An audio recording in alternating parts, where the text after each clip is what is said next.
Hello everyone and welcome to this video my dear friends. तर विद्यार्थी मित्रांनो, मी Rahul Naikwade sir आपल्या सर्वांचं या व्हिडिओमध्ये खूप खूप स्वागत करतो. तर विद्यार्थी मित्रांनो, आपण आजच्या या व्हिडिओमध्ये जे आगामी होणारी जी तलाठी परीक्षा आहे, तर या तलाठी भरती परीक्षेची आपल्या सर्वांची खूप चांगल्या प्रकारे तयारी व्हावी यासाठी आपण काय करत आहोत, तर आपण यासाठी पाठीमागील जे झालेले तलाठीचे क्वेश्चन पेपर आहेत, तर ह्या सगळ्या क्वेश्चन पेपरचा आपण ॲनालिसिस व्हिडिओ सिरीज सुरू करत आहोत. तर आपल्या सर्वांसाठी ही जी गोष्ट आहे, तर या ॲनालिसिस व्हिडिओ सिरीज जे आहे, तर हे ॲनालिसिस व्हिडिओ सिरीज आपल्या सर्वांसाठी निश्चितच एक मार्गदर्शक आणि दिशादर्शक ठरणार आहे. आणि आपल्या सर्वांना माहीत आहे, आपण ज्या वेळेस काय करतोय, ॲनालिसिस करतोय, तर आपलं ॲनालिसिस करण्याचा जो पॅटर्न आहे, तर निश्चितच तो पॅटर्न काय आहे, आपण एकदम डिटेलमध्ये आपण सगळ्याच प्रश्नांचं आणि त्या प्रश्नामध्ये असणारे जे ऑप्शन्स आहेत, तर या सगळ्या ऑप्शनचं तर आपण ॲनालिसिस करतच असतो, विश्लेषण करत असतोय. पण त्यामध्ये तो प्रश्न कोणत्या टॉपिकवरती विचारला आहे, त्या टॉपिकच्या कोणत्या नियमावरती विचारला आहे, त्याचे कुठले कुठले नियम आहेत, त्याचे कशा प्रकारचे अपवाद आहेत, या सगळ्या गोष्टी आपण सांगत असतो. त्याच्यामुळे निश्चितच आपले जे विद्यार्थी आहेत, आपल्या सर्व विद्यार्थ्यांना निश्चितच या व्हिडिओ सिरीजचा 100% मित्रांनो फायदा होणार आहे. तर मी सुरुवातीला या ठिकाणी अगोदर ह्या व्हिडिओ सिरीजबद्दल सांगतो, त्याच्यानंतर आपल्या भरतीबद्दल सांगतो आणि त्याच्यानंतर आपण लगेच काय करतो, आपली जी पहिली जी क्वेश्चन पेपर आहे पहिला, तर हा क्वेश्चन पेपर आपण विश्लेषण करायला लगेच सुरुवात करणार आहोत. तर मित्रांनो, आपल्याला या ठिकाणी दोन गोष्टी लक्षात ठेवायच्या आहेत.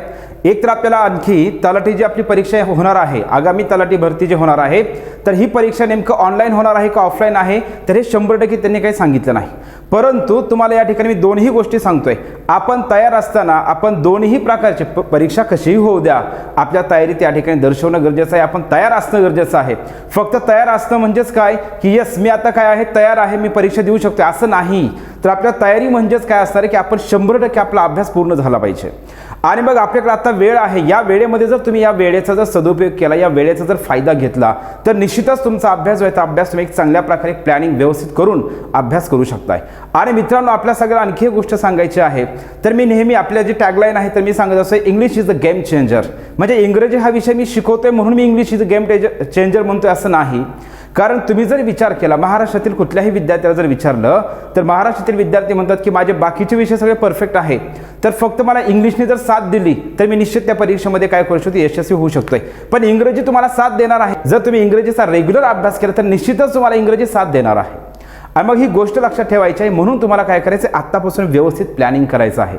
मग तुम्हाला जर परीक्षेमध्ये यशस्वी व्हायचं असेल, तुम्हाला जर त्या मेरिट लिस्टमध्ये जर यशस्वी विद्यार्थ्यांच्या मेरिट लिस्टमध्ये यशस्वी विद्यार्थ्यांच्या लिस्टमध्ये जर तुमचं नाव पाहायचं असेल, तर तुम्हाला निश्चितच काय करायचं, आणि इंग्लिश हा विषय तुम्हाला काय करायचं, व्यवस्थित आपल्याला 100% क्लिअर करणं गरजेचं आहे. कारण ज्यावेळेस तुम्ही इंग्लिशला मार्क चांगल्या प्रकारे घेताय, त्यावेळेस तुम्ही हजारो विद्यार्थ्यांच्या पुढे गेला असतात. ज्यावेळेस इंग्रजीला तुम्हाला अतिशय उत्तम प्रकारचे मार्क असतात, त्यावेळेस तुमचं फिक्स लक्षात ठेवायचं की आपण त्या ठिकाणी यशस्वी होणार आहोत. तर यासाठी तुम्हाला काय करायचं, इंग्रजी या विषयाला पण तुम्हाला फोकस करायचा आहे. याचा अर्थ मी असं म्हणत नाही की फक्त इंग्रजीलाच फोकस करा, तुम्हाला बाकीच्या सगळ्या विषयाला पण फोकस करणं गरजेचं आहे.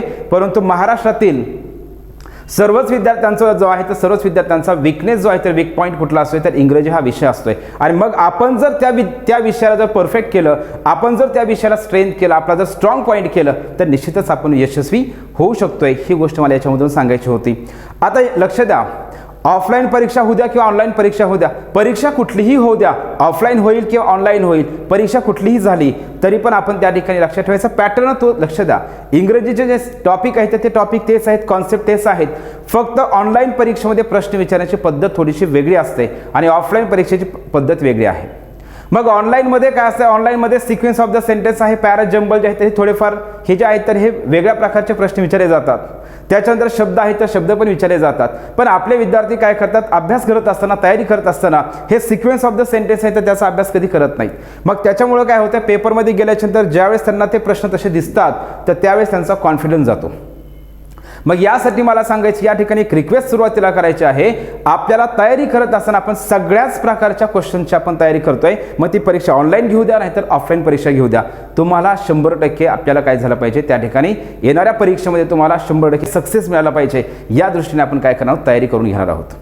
आणि जर ऑफलाईन परीक्षा झाली, तर ऑफलाईन परीक्षेमुळे काय होतं, तर ऑफलाईन परीक्षा जर झाली तर आपल्याला ऑफलाईन परीक्षेमध्ये प्रश्न कुठले येतात, तर ऑफलाईन परीक्षा जर झाली तर याच्यामध्ये MPSCचे जे क्वेश्चन पेपर असतात तर त्यातलेच काही जे आपल्या लेवलचे तलाठी लेवलचे जे प्रश्न असतात तर ते प्रश्न काय केले जातात MPSCच्याच क्वेश्चन पेपरमधले उचलून काय करत असते जिल्हा निवड समिती जी आहे ते जिल्हा निवड समिती तेच प्रश्न उचलून त्या ठिकाणी टाकत असते. मग यासाठी आपल्याला काय करायचं दोन्ही प्रकारे तयारी करायची आहे. मग मी हे सारखं दोन्ही प्रकारे का म्हणतोय कारण आपण काय करतोय यामध्ये लक्ष द्या तलाठीचे जे ऑनलाईन पेपर झाले 2019 मध्ये हे सगळे क्वेश्चन्स आपण या ठिकाणी काय करणार विश्लेषण तर करणार आहोत. तसेच पाठीमागचे ऑफलाईन पेपर जे झाले तर ते पण विश्लेषण करणार आहोत. आणि त्याच्यानंतर आत्ताचा जो पॅटर्न आहे TCS असू द्या किंवा IBPS असू द्या या कंपनीने जे परीक्षा घेतलेल्या आहेत परीक्षा असू द्या कुठलीही परीक्षा असेल जेवढ्या पण परीक्षा घेतल्या आहेत तर त्यामधले पण आपण प्रश्न घेणार आहोत जेणेकरून तुम्हाला त्याचा निश्चित फायदा होईल. तर आपण सुरुवातीला काय करतोय एक पद्धतीचं आपण काय करतोय क्लिअर करतोय. मग आपण याच्यामध्ये असंच मग कधी ऑनलाईन परीक्षेचे आपण क्वेश्चन्स घेणार आहोत कधी मग तलाठ्याच्या ऑफलाईन परीक्षा असतील तर त्या आपण त्यामधले प्रश्न आपण घेणार आहोत जेणेकरून तुम्हाला त्या ठिकाणी क्लिअर होईल. पण आपण आता याच्यामध्ये काय करतोय आजच्या या व्हिडिओमध्ये आपण काय करतोय जे तलाठ्याची ऑनलाईन परीक्षा झाली 2019ला जे 2/7/2019 जी परीक्षा झाली तर या पेपरमधले जे प्रश्न आहेत तर हे सगळे प्रश्न आपण सविस्तर घेणार आहोत. तर मग सुरुवातीला मी एक रिक्वेस्ट करेन आपल्या सगळ्यांना तर मित्रांनो आपल्याला निश्चितच ही जी व्हिडिओ सिरीज आहे तर ही ॲनालिसिस व्हिडिओ सिरीज तुम्हाला सगळ्यांना 100% फायदेशीर ठरणार आहे. तर यासाठी काय करायचं आपले जे व्हिडिओ आहेत आपले व्हिडिओ लाईक करा त्याच्यानंतर आपलं जे चॅनल आहे तर ते चॅनल सबस्क्राईब करा आणि आपल्या मित्रांसोबत ही जी आपल्या चॅनलची जी लिंक आहे तर ती शेअर करा आणि आपले या ठिकाणी जे सबस्क्रायबर्स आहेत तर ते सबस्क्राईब्स वाढू द्या.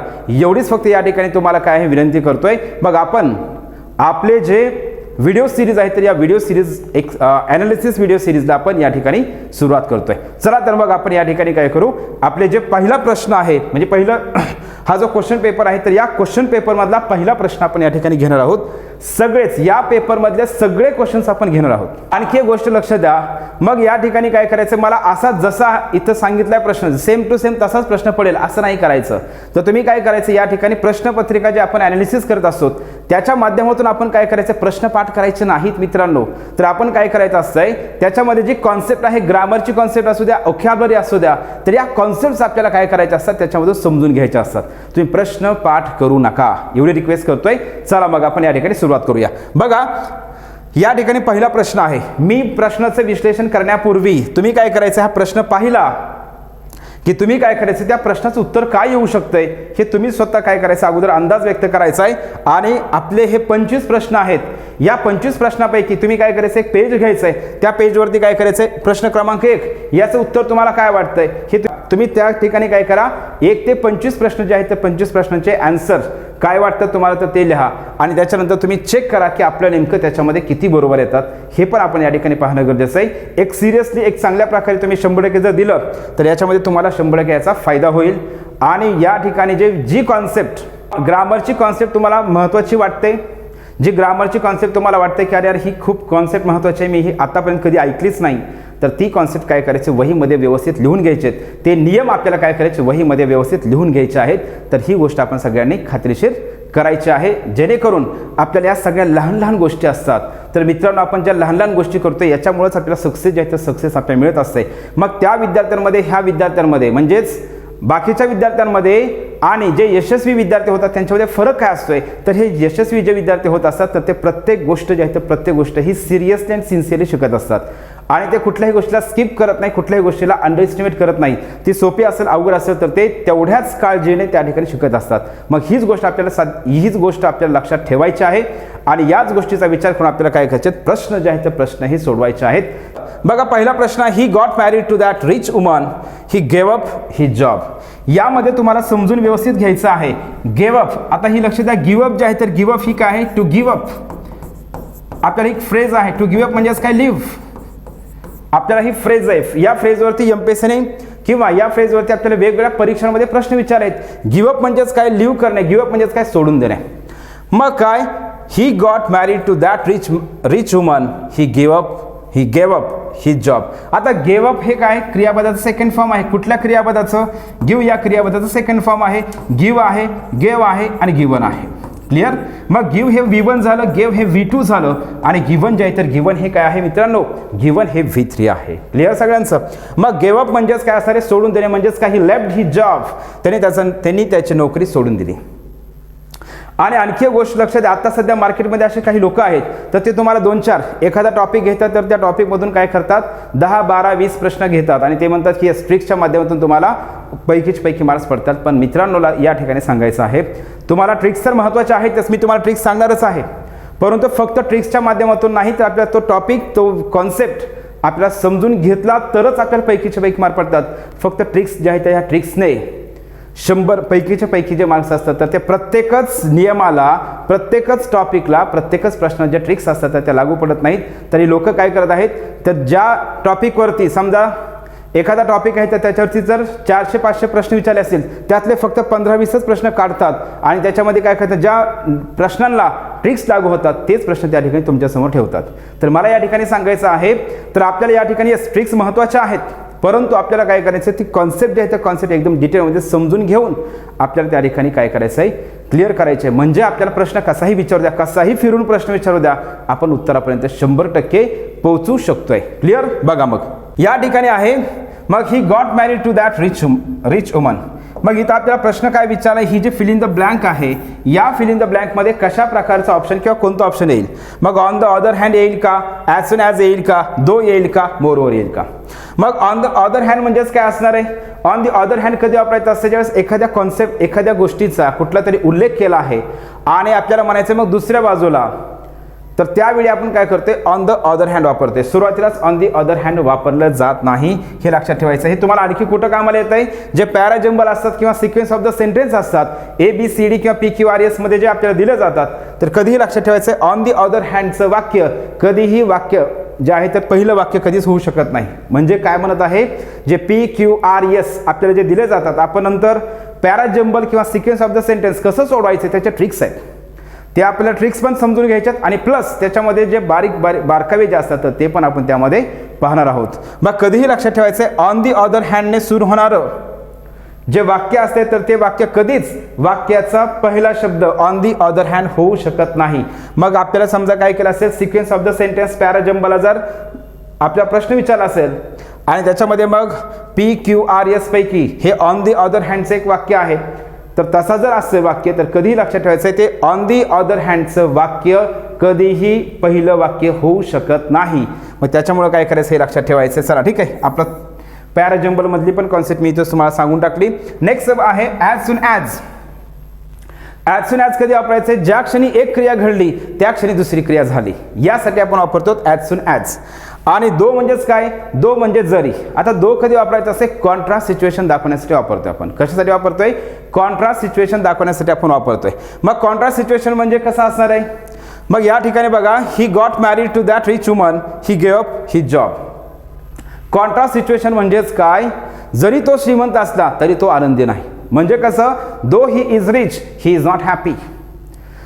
जरी त्याने खूप अभ्यास केला तरी तो त्या परीक्षेमध्ये तेवढे मार्क्स मिळवू शकला नाही. मग याला म्हणायचे कॉन्ट्रास्ट सिच्युएशन, म्हणजे विरोधाभास.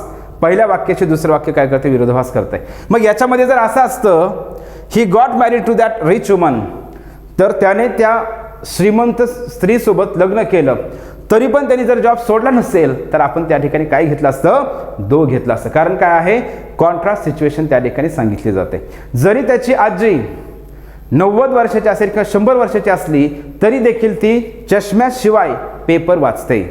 या ठिकाणी लक्षात ठेवायचं, याला म्हणायचं विरोधाभास. मग हे विरोधाभास दर्शवण्यासाठी आपण दो वापरत असतोय. आणि मोर ओव्हर जे आहे तर मोर ओव्हर हे शिवाय या अर्थाने आपण त्या ठिकाणी वापरतोय. तर लक्षात ठेवायचं आहे. मग ॲज सून ॲज हे या ठिकाणी बरोबर येतंय, कारण ज्या क्षणी त्याने त्या श्रीमंत स्त्रीसोबत लग्न केलं त्या क्षणी त्यांनी काय केला, जॉब सोडून दिला. लक्षात आलं सगळ्यांना. मग या ठिकाणी काय येणार आहे, ॲज सून ॲज हे या ठिकाणी बरोबर येत आहे. मग याचं उत्तर आहे ॲज सून ॲज हे बरोबर आहे. क्लिअर सगळ्यांचं. चला नेक्स्ट बघा पुढचा प्रश्न बघा. Choose the correct form of modal auxiliary verb for the given sentence. मग याच्यामध्ये आपल्याला काय करायचं आहे, मोडल ऑक्सिलरी वर्ब आपल्याला वापरायचा आहे. बघा, Rose is over 3/4 hours late already. Rose is over 3/4 hours late already.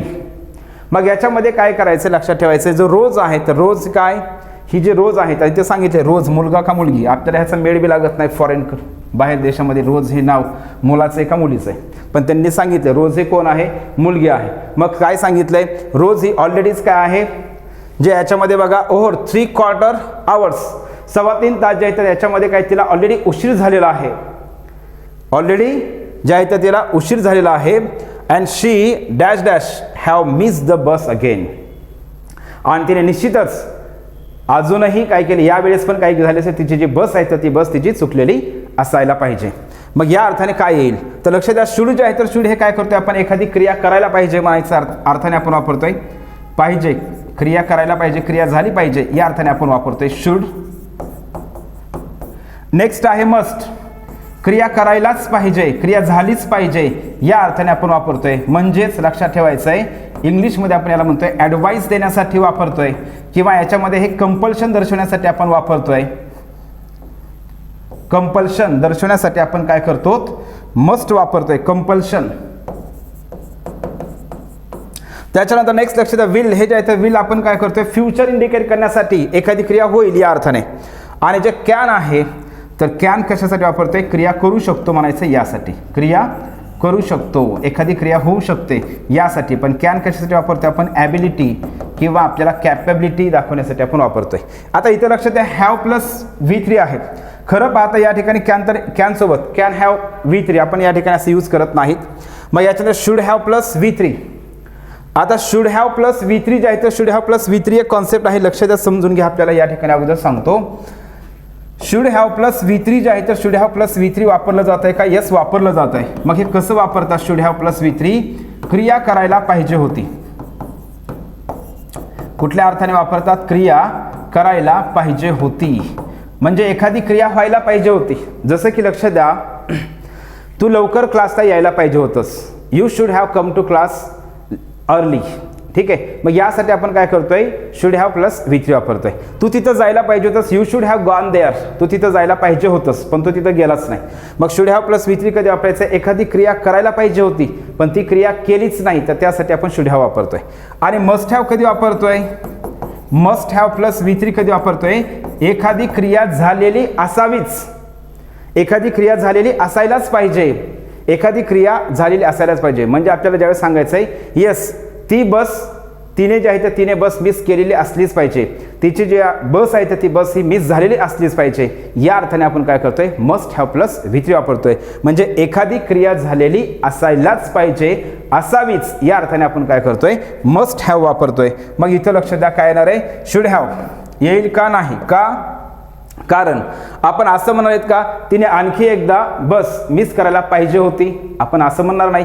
मग काय म्हणणार आहे आपण, याचा अर्थ असा होतोय, तिला आजही अगोदरच 3.25 तास काय झालेले आहेत, उशीर झालेला आहे. म्हणजेच तिने अजूनही, म्हणजे यावेळी पण काय झाले असेल, तिची बस मिस झालेली असायलाच पाहिजे किंवा झालेली असावीच, या अर्थाने आपल्याला काय करायचं आहे, मस्ट हॅव प्लस V3 वापरायचं आहे. आणि मग याचं उत्तर आहे मस्ट हॅव प्लस V3. तर इथं फक्त मस्ट शुड याचं मी तुम्हाला सांगितलं, पण ज्यावेळेस मस्ट हॅव प्लस V3 असतंय तर त्याचा अर्थ होतोय एखादी क्रिया झालेली असावीच, या अर्थाने आपण वापरतोय must have plus V3. Clear. चला नेक्स्ट बघू. Although the partners were dash dash, they succeeded in paying our bill. मग याच्यामध्ये लक्ष द्या, अल्दो, आता लक्ष द्या, यस याला म्हणायचं आहे अल्दो कधी वापरतोय आपण, कॉन्ट्रास्ट दाखवण्यासाठी. याचा अर्थ काय होतोय, जे पार्टनर्स होते तर पार्टनर्स हे काय होते, अगोदरच ते कर्जामध्ये होते, लक्षात आलंय, म्हणजे त्यांच्यावरती कर्ज होतं तरी देखील त्यांनी जे आहे तर ते आमचं जे बिल आहे तर बिल देण्यासाठी काय झाले, ते बिल देण्यामध्ये यशस्वी झाले. मग हे अल्दो आपण काय करतोय या ठिकाणी, लक्ष द्या, अल्दो जे आहे, अल्दो हे आपण कॉन्ट्रास्ट दाखवण्यासाठी वापरतोय. आणि मग यामध्ये काय करायचं आहे, इनडेप्ट, इनडेप्ट म्हणजेच काय, कर्जामध्ये असणे, इनडेप्ट म्हणजे काय असतंय, त्यांच्यावरती ऑलरेडी कर्ज असणे, तर याला आपण म्हणतोय इनडेप्ट, हे बाकीचे येत नाहीत. आता डेप्थ म्हणजेच काय, त्याच्यामध्ये खोली असते. ठीक आहे, नेक्स्ट बघा. I give you some flowers, where are they. आपल्याला प्रश्न असे विचारलेत, कंबाईन करायला सांगितलेत, वाक्य जे तर वाक्य हे जोडायला सांगितले आहेत. मग वाक्य जोडायला सांगितलेत बघा, 2 वाक्य दिलेत, I give you some flowers, where are they. मग हे वाक्य आपल्याला जोडायला सांगितलेत. मग कधीही लक्षात ठेवायचं बघा, मी आपलं बेसिकचे जे आहे तर बेसिकचे व्हिडिओ घेतले, त्याच्यामध्ये मी तुम्हाला सिंपल सांगितलं आहे तर कधीही लक्षात ठेवायचं ज्यावेळेस एक वाक्य प्रश्नार्थक वाक्य असतं आणि एक वाक्य ज्यावेळेस विधानार्थी वाक्य असते, म्हणजेच ज्यावेळेस एक वाक्य इंट्रोगेटिव्ह सेंटेन्स असते आणि एक वाक्य असर्टिव्ह सेंटेन्स असते, तर इंट्रोगेटिव्ह सेंटेन्स असेल किंवा असर्टिव्ह सेंटेन्स असेल तर त्याच्यामध्ये त्यांचा क्रम कसा असतो तर कधीही लक्षात ठेवायचं आहे, जर एक वाक्य इंट्रोगेटिव्ह सेंटेन्स असेल आणि एक वाक्य जर असर्टिव्ह सेंटेन्स असेल म्हणजे विधानार्थी वाक्य असेल तर पहिलं वाक्य कधीही लक्षात ठेवायचं आहे तर अगोदर इंट्रोगेटिव्ह सेंटेन्स घ्यायचं आहे आणि नंतर काय करायचं आहे असर्टिव्ह सेंटेन्स घ्यायचं आहे. मग काय सांगत आहे बघा, ज्या वेळेस एक इंट्रोगेटिव्ह म्हणजेच काय प्रश्नार्थक वाक्य एक दिला असेल आणि दुसरं वाक्य जर असर्टिव्ह सेंटेन्स दिला असेल तर त्यांचा क्रम हा असाच असतो. म्हणजे अगोदर काय येणार इंट्रोगेटिव्ह सेंटेन्स येणार आणि नंतर काय येणार असर्टिव्ह सेंटेन्स येणार, हे तुम्हाला लक्षात ठेवायचं आहे. मग याच्यामध्ये कधीही लक्षात ठेवायचं हे हा क्रम असला पाहिजे. क्लिअर सगळ्यांचं? तर हा क्रम त्यामध्ये असायला पाहिजे. मग लक्ष द्या, आपल्याला इथं टेन्स कुठला वापरला हे समजून घ्यायचं अगोदर. या ठिकाणी काय करायचं आहे आपल्याला टेन्स समजून घ्यायचं आहे. इथं आहे सिंपल पास्ट टेन्स आणि इथं आहे वेअर आर दे, इथं प्रेझेंट टेन्स आहे. ठीक आहे, चल लक्ष द्या, वेअर आर दे. मग यामध्ये दे म्हणजे कोणासाठी वापरले, दे हे फ्लावरसाठी वापरले. कोणासाठी वापरले, फ्लावरसाठी, कारण अगोदर याचा उल्लेख केलाय नंतर त्या ठिकाणी दे वापरलाय. मग या ठिकाणी लक्षात ठेवायचं दे कोणासाठी वापरले, फ्लावरसाठी. मग या व्हेअरने सुरू होणारा जो प्रश्न आहे तर या व्हेअरने सुरू होणाऱ्या प्रश्नामध्ये टेन्स कोणता आहे, या व्हेअरने सुरू होणाऱ्या प्रश्नामध्ये टेन्स कोणता आहे, प्रेझेंट टेन्स आहे. कोणता टेन्स आहे, प्रेझेंट टेन्स. मग त्याच्यामुळे इथं डीड वापरायचं आहे का नाही वापरायचं, मग डीडचा विषय संपला. डीडचा ऑप्शन जे आहे तर पहिलं कटलं, तोच आपल्याला त्या ठिकाणी काय करायचं टेन्स जो आहे तर टेन्स ठेवायचा आहे. क्लिअर सगळ्यांचं? मग आपण तोच टेन्स ठेवतोय. मग काय म्हणणार आता लक्ष द्या, वेअर आर दे म्हणायच्या ऐवजी आपण काय म्हणतोय, वेअर आर द फ्लावर्स. काय म्हणतो आपण, वेअर आर द फ्लावर्स. देच्या ऐवजी आपण फ्लावर्स म्हणतो. क्लिअर? आणि दुसरं जे वाक्य आहे ते दुसऱ्या वाक्यामध्ये बघा कोणता टेन्स आहे, आय गेव यू. काय आहे, दुसरं वाक्य जे आहे ते दुसऱ्या वाक्यामध्ये काय आहे, आय गेव यू हे असं आहे. मग याच्यामध्ये जो टेन्स आहे, ज्या वाक्य म्हणजे वाक्यामध्ये जे टेन्स दिले जातात तर तेच टेन्स आपल्याला त्या ठिकाणी ठेवायचे असतात. टेन्स आपल्याला बदलायचे नाहीत. कधीही लक्ष द्या, आपल्याला या ठिकाणी खूप महत्त्वाची गोष्ट आहे. मग हे टेन्स ॲग्रीमेंट जे आहे ते टेन्स ॲग्रीमेंटमध्ये हीच गोष्ट आपल्याला लक्षात ठेवायची असते. जो टेन्स ठेवलेला आहे तर तो टेन्स आपल्याला त्या ठिकाणी ठेवायचा आहे. मग इथं काय आहे, प्रेझेंट टेन्स आहे, इथं काय आहे, simple past tense gave you हेच आपल्याला याच्यामध्ये ठेवायचं आहे. मग दुसऱ्या वाक्यामध्ये काय केलं आहे, वेअर आर द फ्लावर्स. इथपर्यंत हे वाक्य बरोबर आहे. मात्र त्यांनी पुढं काय केलं लक्षात द्या, आपल्याला वाक्य जोडायचं आहे. मग वाक्य जोडण्यासाठी आपण काय करतोय, दॅट वापरतोय. मग दॅट जे आहे तर दॅट हे आपण व्यक्तीसाठी वापरतो, वस्तूसाठी पण वापरतोय. दॅट वापरलंय. बरं आता याच्यामध्ये काय चारही ऑप्शन दॅट दिलेला आहे, त्याच्यामुळे आपल्याला काय वापरायचं असा प्रश्न पण इथं नाही. मग यांनी पुढं काय केलंय बघा, आय हॅव गिवन यू हा आहे प्रेझेंट परफेक्ट टेन्स. कुठला आहे, प्रेझेंट परफेक्ट टेन्स. वरती कुठलं दिलंय वाक्य, याच्यामध्ये सिंपल पास्ट टेन्सचं वाक्य आहे आणि याच्यामध्ये प्रेझेंट परफेक्ट टेन्स दिला आहे, म्हणून या ठिकाणी हे वाक्य जे आहे तर हे वाक्य चुकीचं आहे.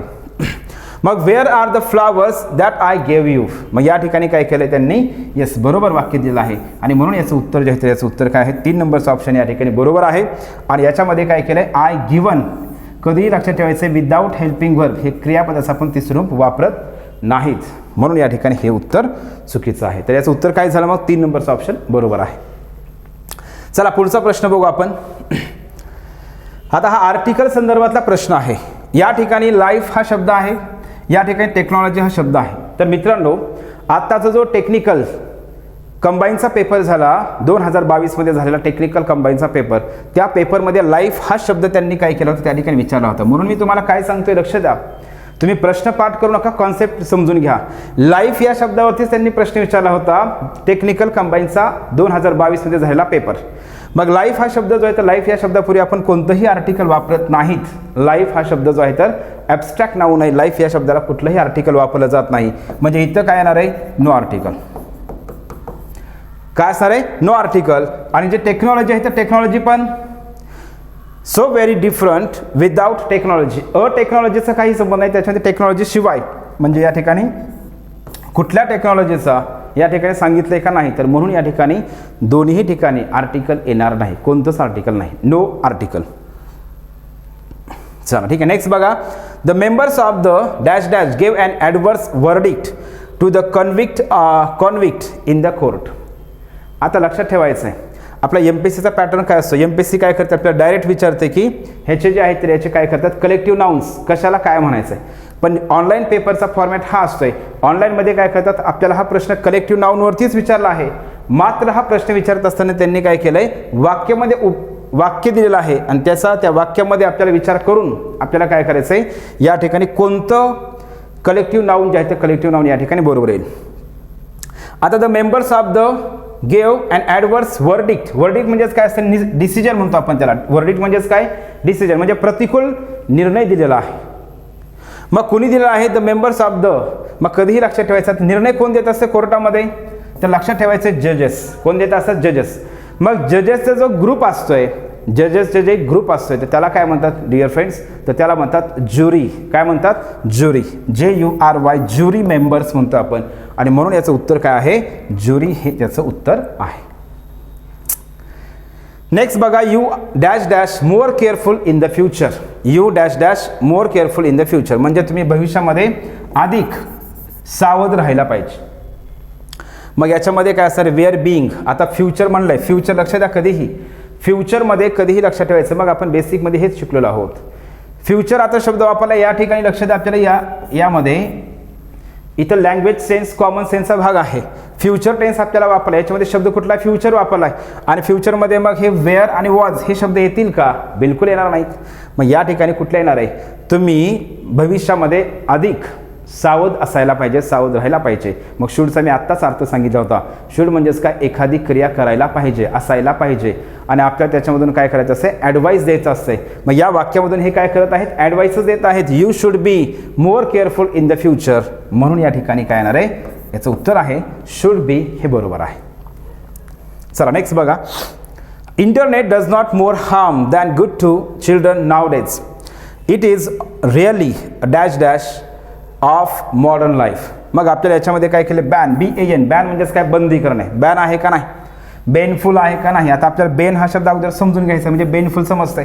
BANE. बेन म्हणजेच काय असते, लक्षात द्या, विनाशाचं कारण. The cause of destruction. विनाशाचं कारण, विनाशाचे कारण, त्याला आपण म्हणतोय बेन. लक्षात आलं. आणि BAIN, बेन हा जो शब्द आहे, तर बेन हा शब्द वापरला जातोय बात या अर्थाने आपण वापरतोय. आणि दुसरी गोष्ट महत्त्वाची, बात या अर्थाने वापरला जातो. हा फ्रेंच वर्ड आहे. कुठला आहे, फ्रेंच वर्ड आहे. मग याच्यामध्ये लक्षात ठेवायचं, याचा मिनिंग आहे बात म्हणजेच आंघोळ करणे, या अर्थाने वापरतोय. चल ठीक आहे, नेक्स्ट. Yes yes yes. मग याचं उत्तर कुठलं झालं फ्रेंड्स, याचं उत्तर जे आहे याचं उत्तर आहे बेन. म्हणजेच काय, internet does more harm than good to children nowadays. सध्या जे आहे तर सध्या इंटरनेट हे जे आहे तर इंटरनेट हे लहान मुलं जे आहेत लहान मुलांना चांगली गोष्ट करण्यापेक्षा जास्तीत जास्त काय करत आहे, हार्म करत आहे. म्हणजेच काय, त्या ठिकाणी अपाय किंवा ते हानिकारकच मुलांसाठी ठरत आहे. आणि it is really a dash dash of modern life. म्हणजे हे आधुनिक जे जीवन आहे, तर या आधुनिक जीवनामध्ये काय होत आहे, सध्या ते विनाशाचं कारण बनत आहे, असंही त्याचं आहे. पण आता मित्रांनो लक्ष द्या, हे सध्या ऑनलाईनचं जग आहे. तर या ऑनलाईनमुळं याचा हा एक फायदा आहे की आपल्याला कमीत कमी आज काय होतं, हे इझिली ह्या गोष्टी अवेलेबल होत आहेत. पण कुठलीही गोष्ट असू दे, ही टेक्नॉलॉजी असेल, कुठलीही गोष्ट त्याचं जर जास्त प्रमाणामध्ये जर झालं तर ते निश्चितच आपल्याला काय होतं आहे, हानिकारकच ठरत आहे. तर आपल्या त्या ठिकाणी काय पाहिलं पाहिजे, कुठल्या गोष्टी पाहिल्या पाहिजेत, ह्या पण गोष्टीचा आपण त्या ठिकाणी विचार करणं गरजेचं आहे. चला नेक्स्ट बघू. There isn't any paper. आता पेपर जे आहे तर पेपर संदर्भात आहे. In the printer could anyone insert a dash dash of paper into it please. म्हणजे आता ह्या पेपर संदर्भात सांगितलं आहे. जर तुम्ही हे सगळे शब्द पाहिले तर हे सगळे शब्द काय आहेत, कलेक्टिव्ह नाउन आहेत. त्यांनी सांगितलं इथं कलेक्टिव्ह नाउन आहे. मग पेपर जे असते आपण सिंपल आपण हे ऐकलेलं आहे बऱ्याच वेळेस. पेपरची काय असते, पेपरची रिम असते. काय असते, पेपरची रिम असते. म्हणून याचं उत्तर काय आहे, रिम या ठिकाणी बरोबर आहे. रिम ऑफ पेपर. ठीक आहे. दुसरी गोष्ट मात्र रील कशाची असते, रील जे असते ते रील ऑफ फिल्म असते. रील ऑफ फिल्म म्हणा किंवा रील ऑफ फोटोज म्हणा, रील ऑफ फोटोज. रील्स ज्या आपल्या इन्स्टाच्या वगैरे रील्स असतात ना, तर reel of film, reel of photos. त्याच्यानंतर नेक्स्ट हिप जे असते, तर हिप कशाचे असते, सँड असेल किंवा स्टोन असेल, आपण ढिगारा म्हणतोय तर या अर्थाने वापरतोय. लक्षात आलं सगळ्यांना. मग सेट ऑफ जे आहे तर मग सेट जे क्लब असेल तर याच्यासाठी आपण काय करतोय, मग सेट जे आहे तर सेट म्हणजे संच ज्या अर्थाने आपण वापरतोय सेट हा शब्द. क्लिअर सगळ्यांचं. बघा next, choose the correct form of adjective for the given sentence. या ठिकाणी आपल्याला ॲडजेक्टिव्ह बरोबर वापरायचा आहे. तर she does not say what she has in mind. तर ती जी आहे तर तिच्या मनामध्ये जे आहे तर ती काय करत नाही, बोलून दाखवत नाही. She says only what her boss likes to hear from her. तिच्या मनामध्ये जे आहे तर ती मनामध्ये जे आहे तर ती बोलत नाही. फक्त ती काय बोलते, तिच्या बॉसला ज्या गोष्टी आवडतील त्याच गोष्टी त्या ठिकाणी बोलल्या जातात. मग याच्यामध्ये काय करायचं, आपण म्हणतो ना प्रामाणिक. आता याच्यामध्ये दोन शब्द आहेत प्रामाणिकसाठी. एक आहे सिन्सिअर आणि एक आहे लॉयल. सिन्सिअर हा शब्द जो आहे तर सिन्सिअर हा शब्द काय केला जातोय, टेलिंग द ट्रूथ.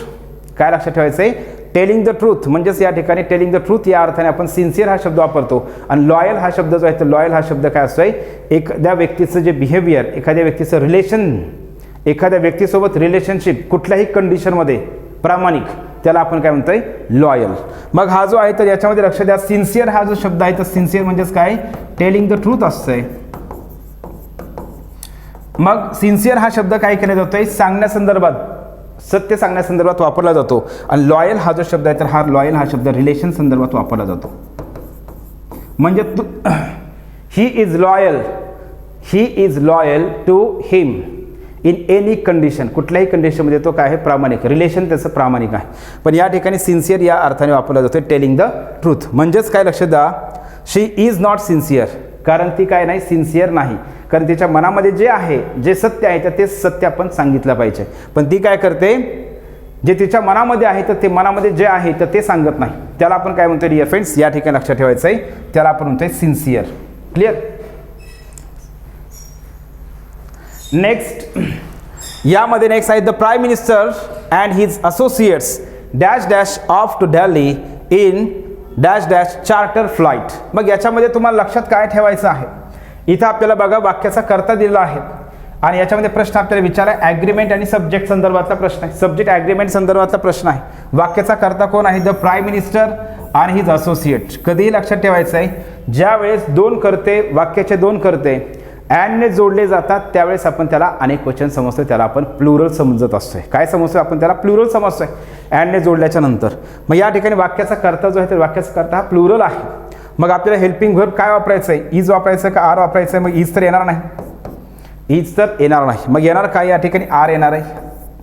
कारण प्राईम मिनिस्टर त्यांच्या असोसिएटसोबत, सहकाऱ्यांसोबत. त्याच्यानंतर नेक्स्ट बघा, off to Delhi in chartered flight. मग याच्यामध्ये लक्ष द्या, इथं जे आहे ते इथं लक्षात ठेवायचं आहे. मग त्यांचं चार्टर्ड फ्लाईट आहे का, नाही. तर फ्लाईट कोणाचं आहे तर याच्यामध्ये लक्ष द्या, तर आपल्याला लक्षात ठेवायचं आहे, या ठिकाणी उत्तर येतं. क्लिअर सगळं. याच्यामध्ये काय लक्षात ठेवायचं आहे, चार्टर्ड फ्लाईट जे आहे तर चार्टर्ड फ्लाईट हे कोणाचं आहे, प्राईम मिनिस्टरचं आहे. सगळ्यांचंच नाही. चार्टर्ड फ्लाईट कोणाचं आहे, प्राईम मिनिस्टरचं. म्हणून या ठिकाणी काय करायचं, आपल्याला हीच वापरायचं, दिअर हा शब्द वापरायचा नाही.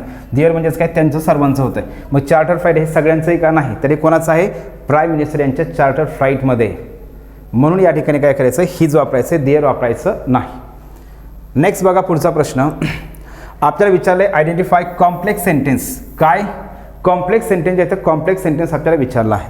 मग हे चार वाक्य दिले ते याच्यामध्ये कॉम्प्लेक्स सेंटेन्स. कधीही लक्षात ठेवायचं आहे, ज्या वाक्यामध्ये क्लॉजचे वाक्य असतात, कशाचे, ज्या वाक्यामध्ये क्लॉजचे वाक्य असतात, म्हणजे कुठल्या असणार लक्ष द्या, ज्या वाक्यामध्ये क्लॉजचे वाक्य म्हणजे त्याच्यामध्ये मेन क्लॉज एक आहे आणि सबऑर्डिनेट क्लॉज आहे. मग त्याच्यामध्ये इफ असेल, अनलेस असेल, दो असेल, अल्दो असेल, व्हेन असेल, व्हाईल असेल, बिफोर असेल, आफ्टर असेल, टिल असेल, अंटिल असेल, दॅट असेल, सो दॅट असेल, सच दॅट असेल, हुएवर असेल, व्हॉटेवर असेल, विचवर असेल, डब्ल्यूएच शब्द यांनी सुरू होणारा जर क्लॉज असेल तर त्या वाक्याला बिनधास्त काय म्हणायचं, कॉम्प्लेक्स सेंटेन्स म्हणायचं आहे. मग क्लॉज, ज्या वाक्यामध्ये क्लॉजचं वाक्य येतं, क्लॉज, मेन क्लॉज आणि सबऑर्डिनेट क्लॉज. आपण बेसिकमध्ये आपण टाकलेलं, बेसिकमध्ये मेन क्लॉज कसा ओळखायचा, सबऑर्डिनेट क्लॉज कसा ओळखायचा याचा आपण लेक्चर घेतला आहे. मग त्याच्यामधून तुमचं ते निश्चितच क्लिअर होणार आहे. मग यामध्ये लक्ष द्या, पहिलं जे वाक्य तर पहिलं वाक्य हे कॉम्प्लेक्स सेंटेन्स आहे का नाही, तर हे सिम्पल सेंटेन्स आहे. तर याच्यामध्ये हे पण कॉम्प्लेक्स सेंटेन्स आहे का नाही. त्याच्यानंतर नेक्स्ट लक्ष द्या, याच्यामध्ये कोणतं आहे, येस हे आहे कॉम्प्लेक्स सेंटेन्स.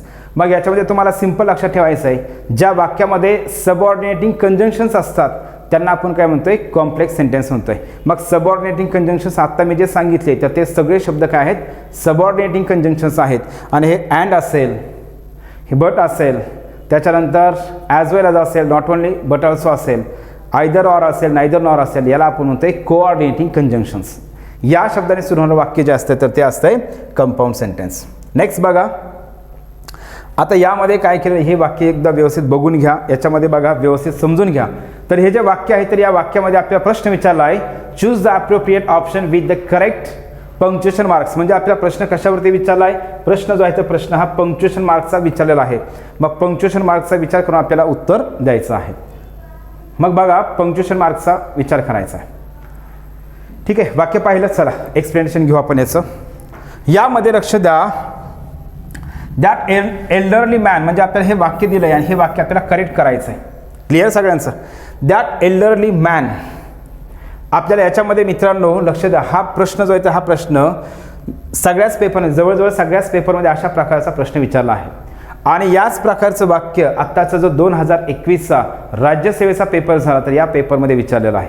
मग त्याच्यानंतर 2012चा STI मेन्सचा पेपर झाला तर त्या पेपरमध्ये आपल्याला वाक्य विचारलं आहे, Milton comma the great poet comma was blind. मग कधीही लक्षात ठेवायचं, वाक्याचा कर्ता असेल आणि त्या कर्त्यानंतर जर स्वल्पविराम देऊन पुढं एखादा शब्द असेल किंवा शब्दसमूह असेल, तो शब्द किंवा तो शब्दसमूह त्याच्याबद्दलच, त्या व्यक्तीबद्दलच, पहिला वाक्याचा जो कर्ता आहे त्याच्याबद्दलच माहिती सांगत असेल तर लक्षात ठेवायचं आपल्याला इथंही पहिला तिथं पण स्वल्पविराम द्यायचा आहे, इथंही स्वल्पविराम द्यायचा आहे, हे आपल्याला त्या ठिकाणी समजून घेणं गरजेचं आहे. क्लिअर. मग बघा, दॅट एल्डरली मॅन हा वाक्याचा कर्ता झाला. दॅट एल्डरली मॅन अमित's ग्रँडफादर. आता हा एल्डरली मॅन म्हणजे कोण आहे? हा एल्डरली मॅन हा कोणाबद्दल माहिती सांगतोय ते अमित's, जे आहे तर अमित's ग्रँडफादर.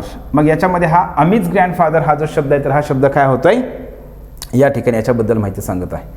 आलं लक्षात सगळ्यांना. मग आणि दुसरी गोष्ट महत्त्वाची, आपल्याला अमित हे प्रॉपर नाऊन आहे, त्याला कॅपिटल लेटरमध्ये लिहायचं आहे. दुसरी गोष्ट महत्त्वाची, आपल्याला ज्यावेळेस पोझिशन दाखवायची असते, सजीवांची मालकी दाखवायची असते तर त्यावेळेस आपण ॲपॉस्ट्रॉफी येस वापरतो.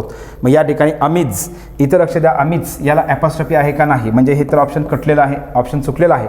दुसरी गोष्ट महत्त्वाची, ग्रँडफादर आपण ज्यावेळेस वाक्यामध्ये शब्द वापरतो, कॉमन नाऊन असतील तर ते कॉमन नाऊन वाक्याच्या मध्ये वापरले असतील तर त्याला कधीही कॅपिटल लेटरने ते लिहित नाहीत.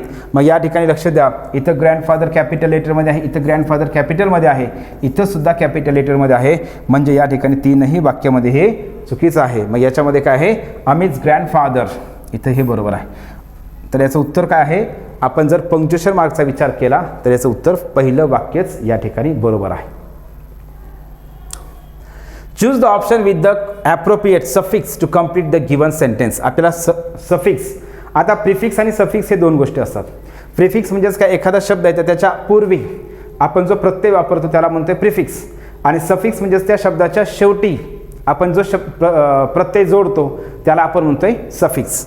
मग बघा, do you enjoy going to theatre performance, म्हणजे थिएटर परफॉर्मन्स असतात तर ते त्या ठिकाणी तू एन्जॉय जाणं, थिएटर परफॉर्मन्स जे आहे तर थिएटर परफॉर्मन्सला जाणं एन्जॉय करतोस का, तर या ठिकाणी असणार परफॉर्मिंग येईल का, नाही. या ठिकाणी येईल का, मग या ठिकाणी काय येणार आहे, परफॉर्मन्सेस. मग परफॉर्मन्स या ठिकाणी येणार आहे. आणि परफॉर्मर्स हे ERS पण आपण ह्याला लावू शकतो, परफॉर्मला आपण सफिक्स लावू शकतोय, पण परफॉर्मर याचा अर्थ होतोय तर जो परफॉर्म करतो त्याला आपण म्हणतोय परफॉर्मर, म्हणजे that person who does performance he is called performer. तर त्याच्यामुळे हे या ठिकाणी येणार नाही. त्याच्यानंतर नेक्स्ट बघा, choose option with the appropriate suffix. आणखी एकदा सफिक्सच विचारलं आहे. तर याच्यामध्ये real is not often shown in movies. आपण म्हणतो ना, अरे यार चित्रपटामध्ये रियालिटी दाखवली जात नाही, चित्रपटामध्ये रियालिटी दाखवली जात नाही आपण असं जे म्हणतो, तर याला काय येणार आहे, रिअल नेस येणार आहे का, नाही. तर काय येईल मग, रियालिटी जे वास्तव असेल तर ते वास्तव त्यामध्ये दाखवलं जात नाही. नेक्स्ट आहे बघा, we stayed dash dash a nice hotel, त्याच्यानंतर न्यू यॉर्क आणि त्याच्यानंतर चर्च स्ट्रीट. मग आपल्याला काय करायचं आहे, आपण एका हॉटेलमध्ये राहिलो म्हणायचं आहे. मग याच्यामध्ये कधीही लक्षात ठेवायचं, आपण ॲट अ नाईस हॉटेल म्हणतो. काय म्हणतो आपण, ॲट अ नाईस हॉटेल. त्याच्यानंतर न्यूयॉर्क, हे जे आहे तर न्यूयॉर्क मोठं ज्यावेळेस प्लेस असते तर त्या मोठ्या प्लेससाठी आपण काय करतो, इन वापरतो. मग न्यूयॉर्कसाठी आपण काय वापरणार आहेत, निश्चितच इन वापरणार आहेत. At a nice hotel when we were in New York and which was dash dash. आता मग याच्यामध्ये ॲट अँड इन अशा प्रकारे बघा, आता मग कुठे येतं आहे, ॲट अँड इन, इथं तर येणार नाही, हे तर नाही, राईट. ॲट इन आणि त्याच्यानंतर नेक्स्ट काय म्हणते, ऑन चर्च स्ट्रीट. काय म्हणते आपण, ऑन चर्च स्ट्रीट या अर्थाने आपण वापरतोय. लक्षात आलं. आता इथं लक्षात द्या, आपल्याला पुढं आता मी तुम्हाला ते सांगतोय, कधीही लक्षात ठेवायचं आहे, ज्यावेळेस रस्त्याच्या नावापूर्वी काय असते, त्याच्यामध्ये संख्या दिली जाते. मग समजा असं 27 चर्च स्ट्रीट असं जर दिलं असतं तर या ठिकाणी कधीही लक्षात ठेवायचं ॲट आलं असतं. म्हणजे संख्या दिली जात नाही, म्हणजे पत्ता दिला जात नाही, तर त्यावेळेस काय करतोय आपण इन वापरतोय. पण यामध्ये काय आहे, आपल्याला दिलेले ऑप्शन आहे तर त्याचा विचार करून ॲट, इन आणि ऑन या अर्थाने आपण वापरतोय. Waiter I need a cup of. आपण आता बोलताना म्हणतो ना स्ट्रॉंग कॉफी, म्हणून याचं उत्तर काय आहे, स्ट्रॉंग हा शब्द आहे. पॉवरफुल हे आपण ताकदसाठी वापरतोय. थिक म्हणजे जाड या अर्थाने वापरतोय. हेवी म्हणजेच काय, वजनदार या अर्थाने आपण वापरतोय. क्लिअर सगळ्यांचं. नेक्स्ट बघा, he was such a miser that he would not. आता मायझर म्हणजेच काय असे, कंजूस व्यक्ती. मायझर म्हणजेच काय असे, मिझरेबल लाईफ म्हणतो आपण. मग याच्यामध्ये मायझर म्हणजेच काय, कंजूस व्यक्ती असतोय. That he would not dash dash even 10 rupees for the charity appeal. मग या लक्षात द्या, तो खूप कंजूस व्यक्ती आहे, तो खूप चिकट व्यक्ती आहे, कंजूस व्यक्ती आहे. आता पे अप म्हणजेच या ठिकाणी काय असणार, लक्षात द्या, पे अप. आता या वाक्यामध्ये पे अप, मग पे अप मी तुम्हाला सांगेल पे अप म्हणजेच काय असणार आहे, तर पे अप म्हणजेच काय, टू गिव्ह किंवा to pay,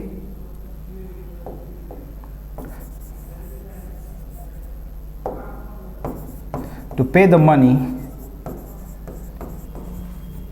that you owe. मग आपल्याला सिंपल लक्षात काय ठेवायचं, लक्ष द्या, ही जी फ्रेज आहे पे अप म्हणजेच काय असतंय, एखाद्याचं आपल्याकडे कर्ज आहे तर त्या लोकांचं, त्या व्यक्तीचं काय करणं, कर्ज व्याज देणं किंवा कर्ज देणं, त्याला काय म्हणतो आपण, पे अप म्हणतोय. पे ऑफ म्हणजेच मी तुम्हाला सांगितलं, पे ऑफ म्हणजेच काय, टू गेट किंवा टू बी सक्सेसफुल किंवा टू गेट बेनिफिट्स, म्हणजे एखाद्या गोष्टीपासून आपल्याला बेनिफिट भेटणे, त्याला आपण ते पे ऑफ म्हणतोय. आणि लक्षात ठेवायचं मग पार्ट विथ म्हणजेच काय असणार आहे, तर पार्ट विथ हा जो आहे, तर पार्ट विथचा अर्थ आपल्याला या ठिकाणी लक्षात ठेवायचा आहे. पार्ट विथ म्हणजेच काय, टू गिव्ह समथिंग. लक्ष द्या, याचा अर्थ काय होतो, to give something valuable that you prefer to keep. म्हणजेच काय, अशी गोष्ट, जी गोष्ट काय करणे, दुसऱ्याला देणे, व्हॅल्युएबल आहे जी गोष्ट दुसऱ्याला देणे, पण जी गोष्ट आपण आपल्याकडे ठेवू इच्छितो ती गोष्ट दुसऱ्याला देणे, याला आपण म्हणतोय पार्ट विथ. मग याला सिंपल तुम्ही काय म्हणा, पार्ट विथ म्हणजेच काय, गिव्ह म्हणा. मग गिव्ह म्हणलं तरी चालतं, म्हणजे देणे. लक्षात आलं. त्याचा अर्थ काय होतोय, he was such a miser that he would not, म्हणजे तो कंजूस व्यक्ती आहे, दॅट ही वुड नॉट, जो की बघा काय करल, ही would not even 10 rupees for the charity appeal. म्हणजे तो इवन 10 रुपये सुद्धा काय करू शकत नाही, देऊ शकत नाही, तो एवढा कंजूस व्यक्ती आहे. आणि म्हणून या ठिकाणी काय असणार आहे, मग याचा अर्थ लक्षात घेतला तर याचं उत्तर मग मी सांगितलं तेच पार्ट विथ जे आहे, तर पार्ट विथ हे या ठिकाणी बरोबर येत आहे. क्लिअर सगळ्यांचं. चला नेक्स्ट बघू आपण पुढचा प्रश्न. A real yogi is the one who is dash dash too happy dash dash too sad in any situation. आता योगी जे आहे, तर योगी म्हणजेच काय, अशा प्रकारचा व्यक्ती. आपल्याला कुठला येईल, तर सिंपल तुम्हाला लक्षात ठेवायचं, नॉर अगोदर येत नसतंय, तर नायदर जे आहे, तर नायदर सोबत काय वापरलं जात आहे, नॉर वापरलं जातं. आपल्याला ह्याच्या पेअर असतात ना, त्यालाच म्हणतो आपण को रिलेटिव्ह कंजंक्शन्स, त्या पेअर लक्षात ठेवणं गरजेचं आहे. नायदर सोबत नेहमी लक्षात ठेवायचं काय येत आहे, नायदर सोबत नॉर येत आहे. मग आपला 2020चा जो राज्यसेवेचा पेपर झाला, त्या पेपरमध्ये सुद्धा आपल्याला प्रश्न असा एक विचारलेला आहे, बोथ जे आहे, तर बोथ सोबत आपण काय वापरतोय, अँड वापरतोय, बोथ सोबत ॲज वेल ॲज वापरत नाहीत. मग त्यांनी काय केलं होतं, वाक्य दिलं होतं बोथचं आणि त्याच्यामध्ये ॲज वेल ॲज दिलं होतं. मग तुम्हाला सिंपल लक्षात काय ठेवायचं आहे, ह्या ज्या पेअर्स आहेत तर ह्या पेअर्स लक्षात ठेवायच्यात. आयदर आले की आयदर सोबत नेहमी ऑर असते, नायदर आले की नायदर सोबत नॉर असते, बोथ असेल तर बोथ सोबत अँड वापरतोय आपण, नॉट ओनली असेल तर नॉट ओनली सोबत आपण बट ऑल्सो वापरतोय. मग सिंपल लक्षात काय ठेवायचं आहे, इथं नॉर येईल का, नाही येणार. नॉर आणि आयदरची तर जोडी येतच नाही, ऑर आणि नायदर सोबत पण येत नाही. मग याचं उत्तर काय येतं आहे, नायदर नॉर येणार आहे. नायदर नॉर म्हणजेच काय, हे बी नाही ते बी नाही. मग a real yogi is the one who is neither too happy, म्हणजे तो खूप आनंदी बी नसतोय आणि तो खूप दुःखीही नाही. कोणत्याही सिच्युएशनमध्ये योगी जे आहेत, तर योगी काय असतात, लक्ष द्या, म्हणजे कुठल्याही सिच्युएशनमध्ये असं एकदम खूपच एक्साइटेड किंवा खूपच आनंदी होतात असंही नाही, आणि ते एखादी परिस्थिती असतं तर त्याच्यामध्ये खूप दुःखी होतात असंही नाही. म्हणून याचं उत्तर काय येतं आहे, नायदर नॉर. मग तुम्हाला याच्यामध्ये पेअर जरी माहीत असेल तरी पण या प्रश्नाचं उत्तर तुम्हाला त्या ठिकाणी येत होतं. नायदर सोबत नेहमी नॉर वापरतात, हे तुम्ही कधीही लक्षात ठेवायचं आहे. नेक्स्ट बघा पुढचा प्रश्न. Mime is MIME mime is dash dash type of performance carried out without dash dash use of props or language. मग याच्यामध्ये लक्षात हा जो आहे, तर हा एक परफॉर्मन्स आहे, एक प्रकारचा परफॉर्मन्स आहे. मग आपण बोलतानाच काय म्हणतो, हा एक प्रकारचा परफॉर्मन्स आहे, कथक एक प्रकारचा परफॉर्मन्स आहे. मग याच्यामध्ये लक्ष द्या काय असणार आहे, मग आपण या ठिकाणी वापरतोय अ टाईप ऑफ परफॉर्मन्स, एक प्रकारचा परफॉर्मन्स आहे. मग या ठिकाणी पहिल्या वाक्यामध्ये अ आर्टिकल येणार आहे. दुसऱ्या वाक्यामध्ये मग काय येणार आहे, use of props or language. मग या ठिकाणी लक्ष द्या पहिल्यामध्ये अ आर्टिकल, तर आता लक्ष द्या पहिलं तर अ आर्टिकल येणार आहे, याच्यामध्ये अ तर नाही, इथं फक्त एकाच ठिकाणी अ आर्टिकल आहे, इथं नो आर्टिकल रिक्वायर्ड हे आहे. त्याच्यानंतर इथं पण नो आर्टिकल रिक्वायर्ड आहे, नो आर्टिकल रिक्वायर्ड आहे. मग याचं उत्तर काय असणार आहे, तर याचं उत्तर जे आहे याचं उत्तर हे काय असणार आहे, ए आर्टिकल आणि the article without the use of props or language. मग लक्ष द्या मग या ठिकाणी काय असणार आहे, यूज.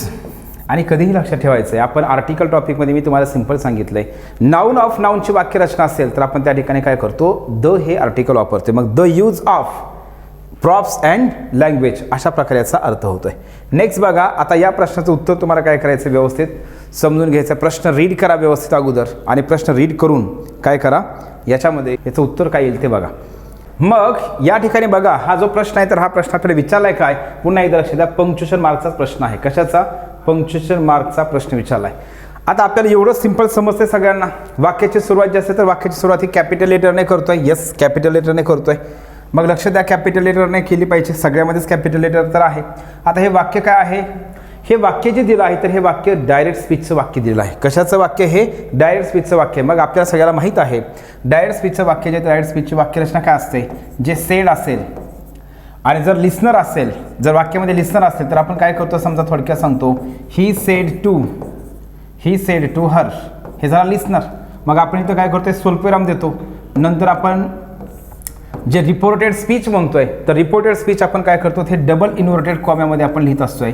रिपोर्टेड स्पीच हे डबल इन्व्हर्टेड कॉम्यामध्ये लिहितो. आणि त्याचा पहिला नियम आहे, रिपोर्टेड स्पीच सुद्धा लिहिताना रिपोर्टेड स्पीचमधलं जे पहिला शब्द आहे तर त्या शब्दाची सुरुवात ही आपण कॅपिटल लेटरने करतोय, त्या शब्दाची सुरुवात आपण कॅपिटल लेटरने करतोय. मग तुम्हाला हे लक्षात ठेवायचं आहे. याचा जर विचार केला, हे जे आहे तर इथं लक्ष द्या, स्वल्पविराम पाहिजे, हे सेमिकोलन नसतंय, काय असतंय, स्वल्पविराम पाहिजे. इथं आहे का, इथं तर स्वल्पविरामच नाही, म्हणजे याच्यामध्ये पहिलं तर ऑप्शन चुकीचं आहे. त्याच्यानंतर इथं बघा डबल इन्व्हर्टेड कॉमा दिला नाही, म्हणजे हे पण चुकीचं आहे. तिसऱ्यामध्ये काय केलं, इथं स्वल्पविराम दिला नाही, हे पण चुकीचं आहे. दुसरी गोष्ट महत्त्वाची, तुम्ही एका याच्यावरतीच याचं उत्तर काढू शकताय, ते म्हणजेच काय, ज्या वेळेस आपण डायरेक्ट स्पीचचं वाक्य हे रिपोर्टेड स्पीचमध्ये आपण इथं लिहितो ना, हे असं डायरेक्ट स्पीचचं वाक्य, तर या वाक्याची सुरुवात कधीही लक्षात ठेवायची कॅपिटल लेटरनेच होते. मग त्या रिपोर्टेड स्पीचमध्ये विधानार्थी वाक्य असू द्या, प्रश्नार्थक वाक्य असू द्या, एक्सक्लेमेटरी सेंटेन्स असेल, वाक्याचा किंवा आज्ञार्थी वाक्य असेल, वाक्याचा प्रकार कोणताही असू द्या, याच्यामध्ये आपण जे डबल इन्व्हर्टेड कॉम्यामध्ये जे आपण वाक्य लिहित असतोय तर त्या वाक्याची सुरुवात ही नेहमी कॅपिटल लेटरने होते, हे तुम्हाला लक्षात ठेवायचं. मग एवढा जर नियम बघितला तर याच्यामध्ये हे जे आहे ते लक्ष द्या, या ठिकाणी जे आहे तर या ठिकाणी हे कॅपिटल लेटरमध्ये आहे वाय. मग याच्यामध्ये उत्तर जे आहे ते उत्तर याचं बरोबर कोणतं आहे, डी. मग the doctor said to the patient, स्वल्पविराम, नंतर ही वाय हे कॅपिटल लेटरमध्ये आहे, वाक्याच्या शेवटी फुल स्टॉप आहे, त्याच्यानंतर inverted comma, double inverted comma बंद केलेला आहे. तर याचं उत्तर आहे 4 नंबरचं वाक्य या ठिकाणी बरोबर आहे. तर समजून घ्या व्यवस्थित, बघा हे 4 नंबरचं वाक्य बरोबर आहे. ठीक आहे, इथं काय केलं, इथं स्वल्पविराम नाही, याची सुरुवात कॅपिटल लेटरने नाही, इथं पण कॅपिटल लेटर नाही, इथं पण कॅपिटल लेटर नाही. याचा अर्थ होतो हे तीनही वाक्य एकदम सहज आपल्या लक्षात येतात की वाक्य चुकीचे आहेत. ओके, नेक्स्ट बघा, पुढचा प्रश्न आपण बघू. पुढं प्रश्न विचारला आहे या ठिकाणी बघा, सिन्स एजेस, म्हणजे आपल्याला याच्यामध्ये काय, since ages women have been. मग याच्यामध्ये काय करायचं आपल्याला, या फिल इन द ब्लँकमध्ये हे जे फॉरबिड आहे तर या फॉरबिडचं आपल्याला काय करायचं, योग्य तो फॉर्म निवडायचा आहे. मग since ages women have been dash dash from entering burial grounds. मग याच्यामध्ये लक्ष द्या, वाक्याचा अर्थ तर आपल्याला महत्त्वाचा आहे, परंतु म्हणजे खूप वर्षांपासून जे स्त्रिया ज्या आहेत त्या स्त्रियांना काय केलं जातं, लक्ष द्या, या ठिकाणी वुमेन हॅव बीन म्हणजे त्यांना काय केले जाते, मनाई केली जाते. जिथं जे बॉडी जे आहेत नसता तर त्या पुरल्या जातात, तर त्या ठिकाणी काय केले जाते, त्यांना येण्यास मनाई केली जाते. मग या ठिकाणी लक्ष द्या, बरियल ग्राउंड्स, त्या ठिकाणी येण्यास त्यांना मनाई केली जाते. मग आता याच्यामध्ये लक्ष द्या, वुमेन हॅव बीन, फॉरबिड या शब्दाचा अर्थ होतो, फॉरबिड म्हणजेच काय, मनाई करणे, प्रतिबंध करणे, मनाई करणे. मग आता अगोदर लक्ष द्या, हा शब्द खूप महत्त्वाचा आहे पेपरमध्ये, फॉरबिड. आता या फॉरबिड या शब्दावरतीच डिपार्टमेंटल ASOचा 2022चा पेपर झाला. या पेपरमध्ये सुद्धा आपल्याला फॉरबिड या शब्दावरती प्रश्न विचारला आहे. त्याच्यामध्ये ING प्रत्यय म्हणजे आपल्याला 4 वाक्य दिले होते आणि 4 वाक्यामध्ये प्रश्न दिला होता की कोणतं करेक्ट, मला वाटतं इनकरेक्ट का करेक्ट असा प्रश्न त्या ठिकाणी विचारता. करेक्ट स्पेल का रॉंग म्हणजे इनकरेक्ट स्पेल जे आहे तर त्या ठिकाणी अशा प्रकारचा प्रश्न आपल्याला विचारला होता. मग फॉरबिड हा शब्द त्याच्यामध्ये सुद्धा होता. बघा लक्ष द्या, फॉरबिड. मग या ठिकाणी लक्षात ठेवायचं आहे फॉरबिड जे आहे तर फॉरबिडचं आपल्याला इथं रूप माहीत असले पाहिजेत. फॉर्म्स V1 आहे, फॉरबिडचं V1 फॉरबिड. सेकंड फॉर्म लक्षात ठेवायचं फॉरबिड असते. काय असते सेकंड फॉर्म? फॉरबिड असते V2. आणि याचं तिसरं रूप जे आहे तर तिसरं रूप हे असते फॉरबिडन. काय असते लक्ष द्या, याचं तिसरं रूप काय असते? फॉरबिडन. मग जे आपण ING प्रत्यय वापरतो किंवा हे असं जे स्ट्रॉंग त्याचं स्ट्रेंथ आणि स्ट्रेंथ आपल्याला ज्यावेळेस क्रियापद करायचं त्याला आपण स्ट्रेंथन करतोय.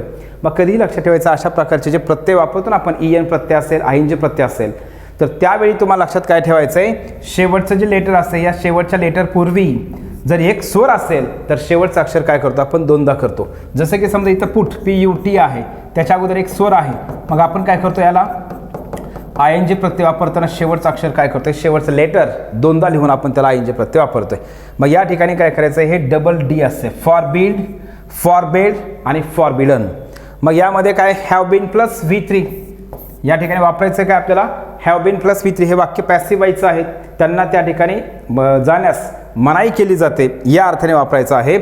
आणि मग फॉरबिडन या ठिकाणी हे आहे का नाही, याच्यामध्ये हे येईल का नाही, हे येईल का नाही. मग स्पेलिंग कुठलं बरोबर? फॉरबिडनचं डबल DEN. मग याचं उत्तर आहे 4 नंबरचं ऑप्शन म्हणजे D हे ऑप्शन या ठिकाणी बरोबर आहे. नेक्स्ट बघा, choose appropriate conjunction for the given sentence. आपल्याला कंजंक्शन वापरायचं आहे. आत्ताच मी तुम्हाला सांगितलं, आता सुरुवातीला सांगितलं ना, बोथ जे आहे तर बोथ सोबत काय येतंय? बोथ सोबत अँड येतंय. तुम्हाला ह्या पेयर्स लक्षात ठेवायचे आहेत. आयदर म्हणलं की त्यासोबत ऑर, नायदर म्हणलं की त्यासोबत नॉर, नॉट ओनली म्हणलं की त्याच्यासोबत बट ऑल्सो, त्याच्यानंतर बोथ असेल की त्यासोबत अँड असतंय. तर हे आपल्याला कंजंक्शनच्या ज्या पेयर्स आहेत त्यालाच आपण म्हणतोय को रिलेटिव्ह कंजंक्शन.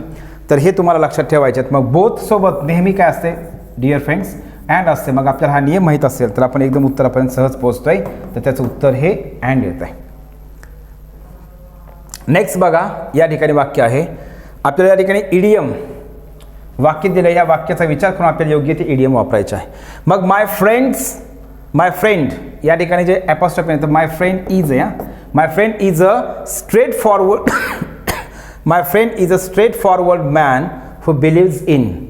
मग माझा जो मित्र आहे तर तो एकदम स्ट्रेट फॉरवर्ड म्हणतो ना आपण, he is a straight forward person, एकदम सरळ काही जे असेल ते असेल, तर तो स्ट्रेट फॉरवर्ड पर्सन आहे. हू बिलीव्ज इन, जो विश्वास ठेवतो कशावरती? Fighting tooth and nail. Tooth and nail म्हणजेच काय असतं लक्षात द्या, एकदम म्हणजेच काय वर्क हार्ड, म्हणजे आपण काय करतो एकदम कष्ट मेहनत करणे, त्याला आपण म्हणतोय टूथ अँड नेल, म्हणजे प्रयत्नांची पराकाष्ठा करणे या अर्थाने आपण वापरतो टूथ अँड नेल. त्याच्यानंतर नेक्स्ट कॉलिंग अ स्पेड अ स्पेड. कॉलिंग अ स्पेड अ स्पेड. मग याच्यामध्ये लक्षात द्या, स्पेड अ स्पेड म्हणजेच काय, आपण तो स्ट्रेट फॉरवर्ड पर्सन आहे, म्हणजे जे आहे ते तोंडावर बोलतं, जे आहे ते जसं आहे तसं आहे. मग लक्षात द्या, अ स्पेड, टू कॉल अ स्पेड याचा अर्थ होतोय स्पीक फ्रँकली. त्याचा अर्थ काय होतो? Speak frankly. याचा अर्थ होतोय स्पीक फ्रँकली. मग याचा अर्थ काय होतोय? स्पीक फ्रँकली म्हणजे जो काय करतो फ्रँकली, जे आहे ते आहे तोंडावर बोलतो, फ्रँकली स्पष्ट बोलतो, त्याला काय म्हणतो आपण? Speak frankly. आणि त्याच्यानंतर नेक्स्ट बघा, drives the last nail into the coffin, म्हणजेच त्याला आपण काय म्हणतोय? Final finish. म्हणजे आपण त्याला काय करतोय? लक्ष द्या, drives the last nail into the coffin. जे कॉफिन असते ना, तर कॉफिन बंद करताना आपण जे शेवटचं काय करतोय, आपण जे नेल म्हणजे खिळा मारतोय, तर ते खिळा जर मारला की ती काय होते? ती पेटी बंद होते. तर तशा पद्धतीने त्याचं लक्षात ठेवायचं आहे. अर्थ काय? फायनल फिनिश याला आपण म्हणतोय. मग यामध्ये लक्ष द्या, आय लव्ह हिज एनिमी. मग तर याच्यामध्ये हे तर येणार नाही ह्याचं. मग याचं उत्तर काय येईल? मग my friend is a straightforward man who believes in calling a spade म्हणजे तो एकदम स्ट्रेट फॉरवर्ड आहे, एकदम सरळ व्यक्ती आहे, जे आहे ते आहे ते समोरासमोर बोलते, फ्रँकली बोलतो. तर त्यामुळे याचं उत्तर काय असणार आहे? मग 2 नंबरचं ऑप्शन या ठिकाणी बरोबर आहे. येस. तर मग मित्रांनो, अशा प्रकारे आपण तर मित्रांनो, आपण अशा प्रकारे हा जो क्वेश्चन पेपर आहे तर हा क्वेश्चन पेपर आपण एकदम सविस्तर या क्वेश्चन पेपरचं ॲनालिसिस केलेलं आहे. मग ज्या पद्धतीने मी तुम्हाला सांगितलं आपण हे अशा प्रकारचे व्हिडिओ म्हणजे ॲनालिसिस व्हिडिओ सिरीज आपण सुरू करत आहोत.